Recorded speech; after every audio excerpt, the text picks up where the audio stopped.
Honourable Paulson. Thank you, Deputy Speaker. And thank you, Honourable Milam, for sponsoring this debate. I think it's very necessary.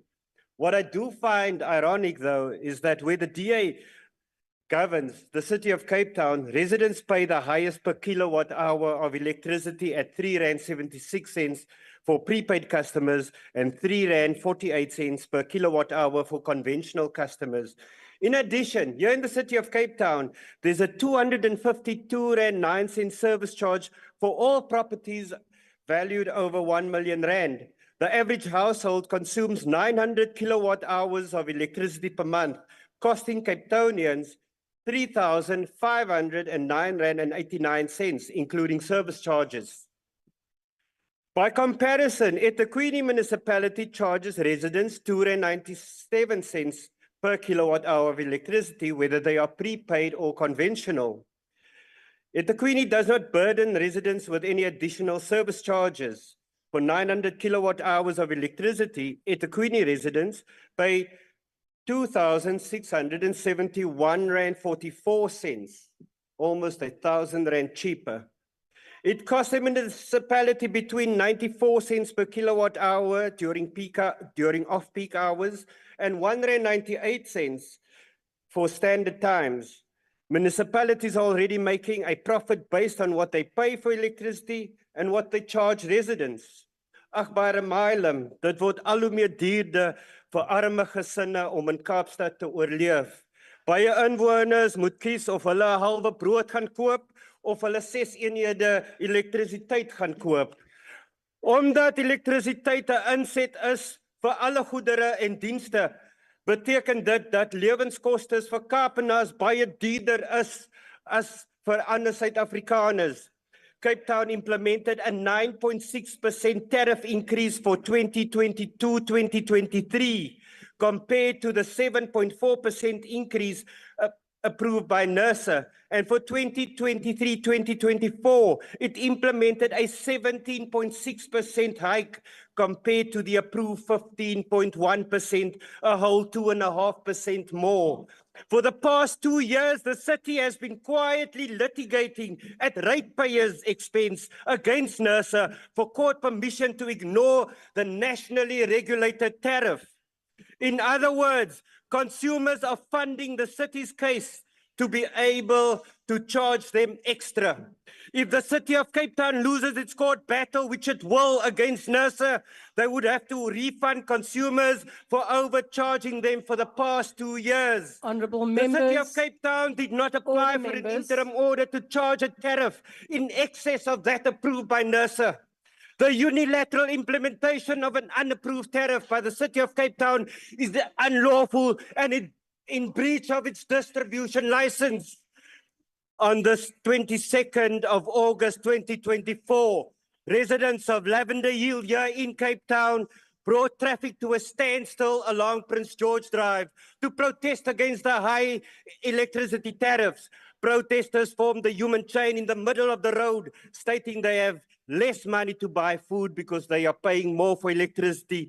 This grand coalition between the ANC and the DA suits you because you can be scalloped together.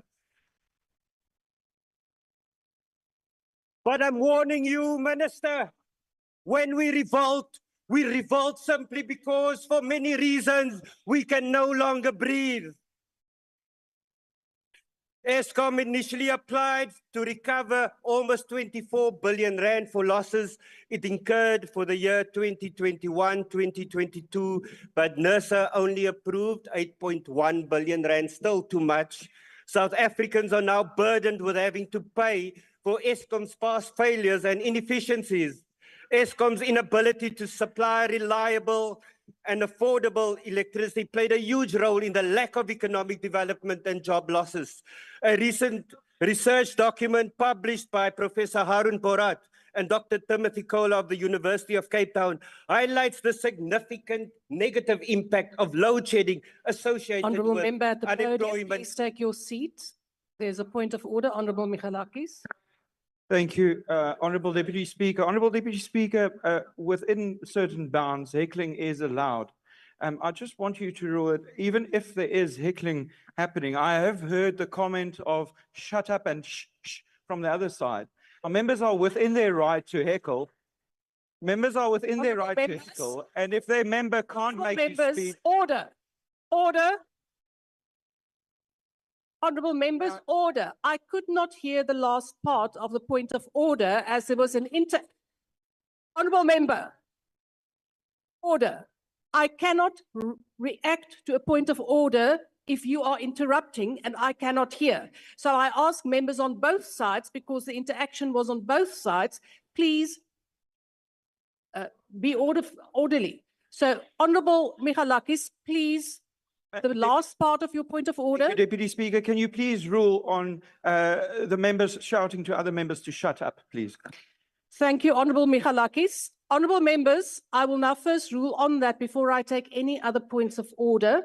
It is unparliamentary for members to say shut up. I did not hear that because it is on the floor and I could not hear it over a microphone, but I will come back to the House. Honourable member, members of the EFF, I would like to make a ruling, and you also have points of order, but I cannot do anything if you keep on interrupting. So please allow me to do what I have to do. And I'm dealing with a point raised by the Honourable Michalakis right now. I will recognize you when you raise your hand. Members, telling someone to shut up is not parliamentary. It is not in order. Now, as I said, I could not hear that because it is on the floor, but I ask both sides of the House to please maintain the decorum of the House. We are busy with a very serious debate, a very serious topic affecting the people of this country. So please do not let it degenerate. Honourable Ntlangeni. Thank you very much, Deputy Speaker. You know, it's so ironic. Each afternoon, we have to remind you, DA presiding officers, what in that seat that you are having there entails. And it entails a non-biased attitude to all members of parliament. I have been pointing to you because I didn't want to stop the Honorable Nazir Paulse in his debate. I've been pointing to you the noise that is coming from the DA and the interjections that is coming from the DA, and you bluntly look towards me. The Honorable Nazir even had throughout his speech scream. Now, if you are gonna be doing your rulings like this, we're gonna have a problem, because not each afternoon we come to this House and have to remind you, DA presiding officers, to take that seat that you are having there serious and the role that you are having serious. Stop this bias rulings towards your political party and be fair in your rulings. You have heard the way Nazir even had to raise his voice. You have heard that. You have never stopped any of the members of your political party doing interjections, making noise. But as soon as the EFF reacted to the member being treated like that, you are very quick to come in and say it's from both sides. It has never been from both sides. The EFF have never interjected any of their members because we wanted, though, that speech like that. And we had to say to them, shish, there was never a shut up. But they are rude like that. They behave like this is their houses. They can do as they please, not on our watch. And we will not tolerate this each and every afternoon. You are poking the bear. You are poking the bear. Don't do it. Honourable Ntlangeni. Honourable members, I will recognize you, Honourable Reddy and Honourable Skosana. You will recall that when you put out your hand, that is not raising a point of order, I did in fact call for order. So there was a reaction. If you are unhappy with the way in which the presiding officers preside, please take it up right to the Speaker and also take it up with the Rules Committee, and please do that. However, I also do not think that it is part of the decorum of this House that threats are made. It is unacceptable. We do not threaten presiding officers or the House. you will well know that it is against the Powers and Privileges Act. So please make use of the existing fora. And you will also recall that I admonished both sides of the House. But I could not proceed and I could not be audible because of a certain party making it inaudible. So please practice the things that you complain about. Honourable Reddy and then Skosana. Thank you, Madam Deputy Speaker. Madam, I would like you to go back and possibly give us a ruling on this at a later date, the use of the word shut up, because there is a booklet that's published, which we all went through. It's parliamentary expressions, acceptable and not.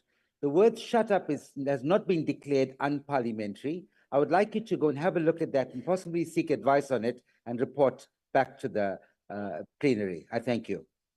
Thank you, Honourable Reddy. With those unparliamentary words, that changes with time, and it is also one of the functions of a presiding officer to declare something unparliamentary. So I have not declared it. I just said that it is not in the decorum, and I have not made a specific ruling. I said because I also couldn't hear before but it is not something that is suitable to the decorum here. Honourable Skosana. Thank you, Madam Chair. Michelin, or whatever the surname, the honourable member there, said shut up. Honourable, Can you ask him to withdraw that, please? Honourable Skosana, he did not say shut up. He used it in reporting what he had allegedly heard. I can also not. I Honourable heard him very Skosana, well. I heard him very well. He said shut up. I had not heard that, so I will have to go back to the records to listen and to hear whether it was said in fact. Honourable members, we're not going to continue with this now. Honourable Paulson is sitting there. He has to complete his speech. So could we please proceed, Honourable Paulson?